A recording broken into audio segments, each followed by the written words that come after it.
Alors, bonjour à tous et bienvenue à Un Monde à l'envers, édition du mardi 25 février 2020, 10h53, heure du Québec. Heureux de vous retrouver. Ceux qui ne sont pas encore abonnés à la chaîne, faites-le maintenant. Ceux qui sont déjà abonnés, merci infiniment. Ceux qui m'envoient des liens aussi, c'est vraiment, vraiment apprécié. Un Monde à l'envers, c'est comme le babillard un peu, hein, du web, du net et spécifiquement de YouTube. C'est beaucoup, beaucoup de vos nouvelles que je remets en ligne, de vos informations, celles qui vous tiennent à cœur et qui sont, la plupart du temps, je dois vous avouer, extrêmement importantes, et je vous en remercie. Comme celle-là qui m'a été envoyée par Jean-François, un compatriote québécois que je salue. Merci à tous ceux qui sont là de partout dans le monde. Le gouvernement du Québec lorgne vers la reconnaissance faciale, plus spécifiquement la Société de l'assurance automobile du Québec, mais on peut d'ores et déjà penser que ce sera l'ensemble du gouvernement, hein, dans les besoins spécifique où on utilisera la reconnaissance faciale. C'est indéniable, on s'en va vers hein, une biométrie de plus en plus évidente pour tout le monde.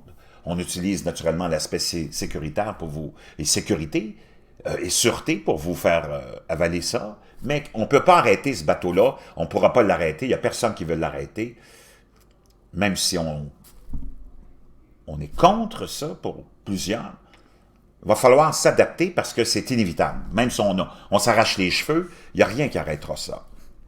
On va aller lire cet article qui nous dit que la Société de l'assurance automobile du Québec envisage d'implanter d'ici 3 ans une technologie de reconnaissance faciale, ce qui l'amènerait à colliger des données biométriques, tiens, concernant plus de 5 millions de conducteurs. Moi, je vous l'ai dit, la biométrie, ben, c'est pas moi qui le dis, mais avec les recherches que j'ai faites, c'est inévitable. Tous les gouvernements s'en vont vers une carte biométrique dans laquelle vous aurez votre ADN, l'iris de vos yeux, l'empreinte de l'iris de vos yeux et l'empreinte digitale, parce qu'on veut vraiment savoir qui vous êtes, pour toutes les raisons hein, qu'on peut invoquer. En Inde, on a déjà commencé ça. En Chine, on a déjà commencé ça. Là, on parle de la moitié de la population terrestre.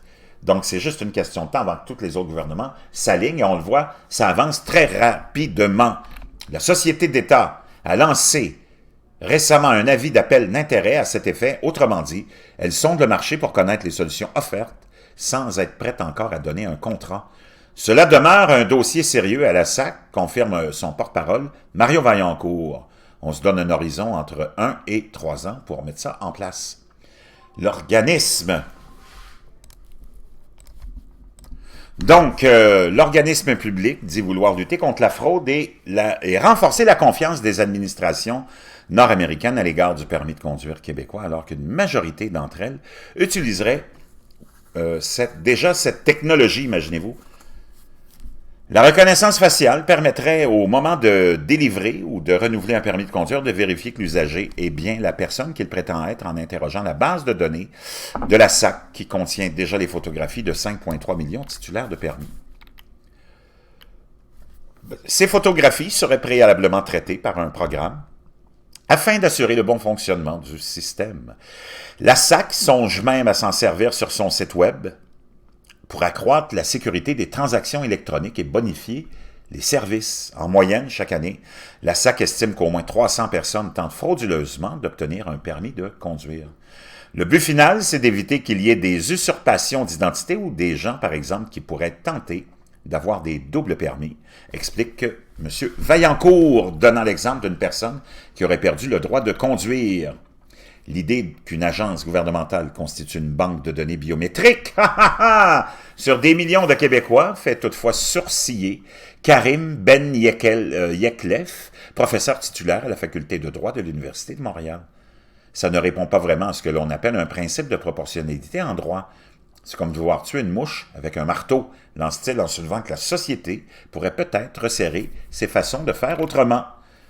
Qu'est-ce que la SAC va faire avec ces images ensuite et ces logiciels? Et est-ce que la police pourra y avoir accès à ce moment-là? C'est bien évident que oui.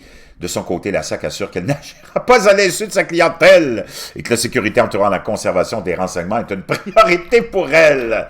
Ça finit en humour, n'est-ce pas? Mais c'était un article sérieux que je voulais vous partager sur l'inévitable biométrie qui est maintenant déjà, eh oui, en fonction.